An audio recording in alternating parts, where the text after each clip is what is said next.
अब्बा जान की प्राइवेट नौकरी के कारण 3 बड़े भाई बहनों की पढ़ाई प्राइमरी तक ही पूरी हो सकी थी। लेकिन मैंने बचपन से ही ठान लिया था कि उच्च शिक्षा हासिल करके रहूंगी। रेशमा, हमारी कौम और बिरादरी में पढ़े लिखे लड़के कहाँ मिलते हैं? तुम पढ़ाई की जिद छोड़कर कढ़ाई बुनाई सीख लो, अब्बू ने समझाया था। मेरी देखा देखी छोटी बहन भी ट्यूशन पढ़ाकर पढ़ाई का खर्च खुद पूरा करने लगी। 12वीं कक्षा की मेरी मेहनत रंग लाई और मुझे वजीफा मिलने लगा।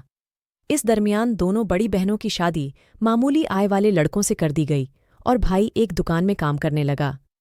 मैंने प्राइवेट कॉलेजों में लेक्चरर की नौकरी करते हुए पीएचडी शुरू कर दी। अंत में नामचीन यूनिवर्सिटी में हिंदी अधिकारी के पद पर कार्यरत हो गई। छोटी बहन भी लेक्चर के साथ साथ डॉक्टरेट के लिए प्रयासरत हो गई। मेरी पोस्टिंग दूसरे शहर में होने के कारण अब मैं ईद बकरीद में ही घर जाती थी। इस बीच मैंने ज़रूरत की चीज़ें खुद खरीदकर जिंदगी को कमोबेश आसान बनाने की कोशिश की। लेकिन जब भी अपने घर जाती, अम्मी अब्बू के ज्वलंत प्रश्न मेरी मुश्किलें बढ़ा देते। इतनी डिग्रियां ले ली हैं रेशमा तुमने कि तुम्हारे बराबर का लड़का ढूंढने की हमारी सारी कवायद नाकाम हो गई है। अब्बू, अब लोग पढ़ाई की कीमत समझने लगे हैं। देखना, आपकी बेटियों के लिए घर बैठे रिश्ता आएगा, तब आप फख्र करेंगे अपनी पढ़ी लिखी बेटियों पर, मैं कहती। पता नहीं वह दिन कब आएगा। अम्मी गहरी सांस लेती। खानदान की तुमसे छोटी लड़कियों की शादियां हो गईं, वे बाल बच्चेदार भी हो गईं। सब टोकते हैं, कब कर रहे हो रेशमा और नसीमा की शादी? तुम्हारी शादी न होने की वजह से हम हज करने भी नहीं जा सकते हैं। अम्मी ने अवसाद उड़ेला तो मैं वहां से चुपचाप उठकर चली गई। यूं तो मेरे लिए रिश्ते आ रहे थे, लेकिन बिरादरी से बाहर शादी न करने की जिद अम्मी अब्बू को कोई फैसला नहीं लेने दे रही थी। शिक्षा हर भारतीय का मूल अधिकार है, लेकिन हमारा आर्थिक रूप से कमजोर समाज युवाओं को शीघ्र ही कमाऊपूत बनाने की दौड़ में शिक्षित नहीं होने देता। नतीजतन पीढ़ी दर पीढ़ी हमारी कौम आर्थिक तंगी, सीमित आय में ही गुजारा करने के लिए विवश होती है। यह युवा पीढ़ी की विडंबना ही है कि आगे बढ़ने के अवसर होने पर भी उसकी माली हालत उसे उच्च शिक्षा, ऊंची नौकरियों से महरूम कर देती है। उस दिन अब्बू ने फोन किया। आवाज में उत्साह था। तुम्हारे छोटे चाचा एक रिश्ता लाए हैं। लड़का पोस्ट ग्रेजुएट है, प्राइवेट स्कूल में नौकरी करता है, तनख्वाह 8,000 है। खाते पीते घर के लोग हैं। फोटो भेज रहा हूं। दहेज की कोई मांग नहीं है, सादगी से निकाह करके ले जाएंगे, भाईजान ने भी फोन कर बताया। अब्बू और भाईजान को तो मुहमांगी मुराद मिल गई। मैंने फोटो देखा। सामान्य चेहरा। बायोडाटा में मेरी डिग्रियों के साथ कोई मैच नहीं था, लेकिन मैं क्या करती। अम्मी अब्बू की फिक्र, बहन की शादी की उम्र। मैं भी 34 पार कर रही थी। भारी सामाजिक एवं पारिवारिक दबाव के तहत अब्बू ने मेरी सहमति जाने बगैर रिश्ते के लिए हाँ कर दी।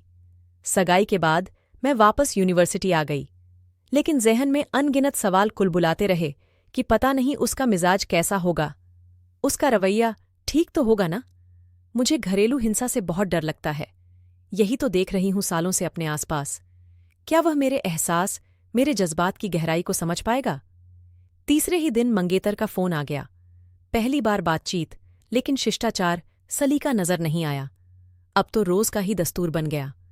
मैं थकी हारी ऑफिस से लौटती और उसका फोन आ जाता। घंटों बातें करता, अपनी आत्मस्तुति, शाबाशी के किस्से सुनाता। मैं मितभाषी बातों के जवाब में बस जी जी करती रहती। वह अगर कुछ पूछता भी तो बगैर मेरा जवाब सुने पुनः बोलने लगता। चौथे महीने के बाद वह कुछ ज्यादा बेबाक हो गया। मेरे पुरुष मित्रों के बारे में, रिश्ते की सीमाओं के बारे में पूछने लगा। कुछ दिन बाद एक धार्मिक पर्व के अवसर पर बात करते हुए मैंने महसूस किया कि वह और उसका परिवार पुरानी निरर्थक परंपराओं एवं रीति रिवाजों के प्रति बहुत ही कट्टर और अडिग हैं। मैं आधुनिक प्रगतिशील विचारधारा वाली ये सब सुनकर बहुत चिंतित हो गई।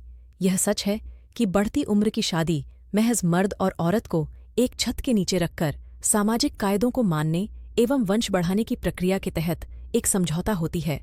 फिर भी नारी का कोमल मन हमेशा पुरुष को हमसफर, प्रियतम, दोस्त, गमगुजार के रूप में पाने की ख्वाहिश रखता है। मैं ऐसे कैसे किसी संवेदनहीन व्यक्ति को जीवन साथी बनाकर खुश रह सकती हूँ? एक दिन उसने फोन पर बताया कि वह पोस्ट ग्रेजुएशन का अंतिम सेमेस्टर देने के लिए छुट्टी ले रहा है। मुझे तो बतलाया गया था कि वह पोस्ट ग्रेजुएशन कर चुका है। मैंने उसके सर्टिफिकेट को पुनः देखा तो आखिरी सेमेस्टर की मार्कशीट नहीं थी।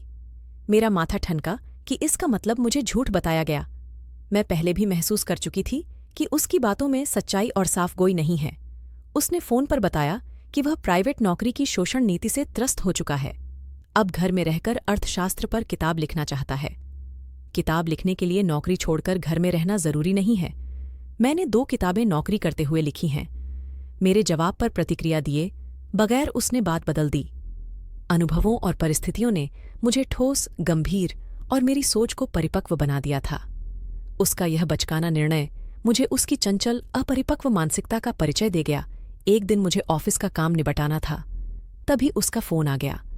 हमेशा की तरह बिना कॉमा, पूर्ण विराम के बोलने लगा, "ये बहुत अच्छा हो गया, आप मुझे मिल गईं। अब मेरी मम्मी को मेरी चिंता नहीं रहेगी।" वह कैसे? क्योंकि मेरी तमाम बेसिक नीड्स पूरी हो जाएंगी।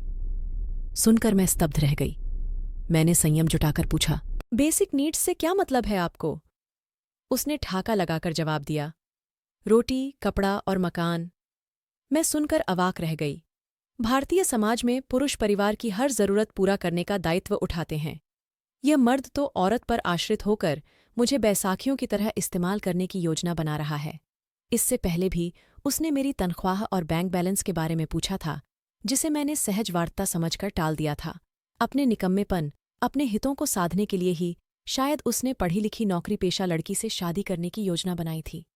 आज मेरे जीवन का यह अध्याय चरम सीमा पर आ गया। मैंने चाचा, अब्बू व भाईजान को अपनी सगाई तोड़ देने की सूचना देकर दूसरे ही दिन मंगनी में दिया सारा सामान उसके पते पर भिजवा दिया। मेरा परिवार काठ बन गया।